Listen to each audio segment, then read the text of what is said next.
welcome back to my YouTube channel. And so, nandito tayo ngayon sa Dolomite Beach, no, para tingnan natin kung ano na pong balita dito. At ayun na nga, kahit papano luminis-linis na ulit itong Dolomite Beach. Yan sa nagdaang bagyong Hana, no. Yan, kahit papano umalma itong karagatan. Ayun, pero may mga maliliit pa ring basura sa tubig, pero hindi na siya ganun kalala. Unlike nung pumasok yung bagyong Hana, no. Tapos alam ko nagsara itong Dolomite Beach gawa nga ng pagbagyo.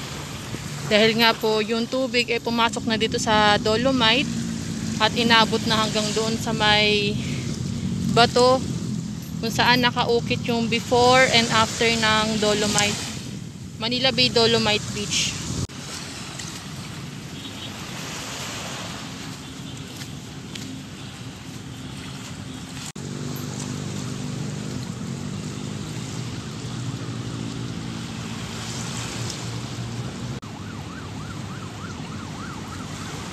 Pero hindi naman na ganun kalala yung mga basura.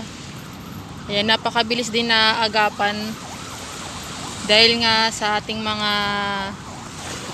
nagvo-volunteer, pati sa mga namamahala or nagme-maintain dito, lalo na yung mga MMDA and mga Estero Rangers.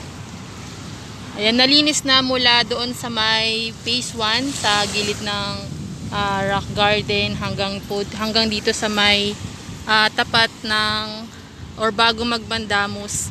Kasi pagdating po doon sa may tapat na ng Pedro Hill na may mga sako pa rin ng basura, so hindi pa rin siya natanggal.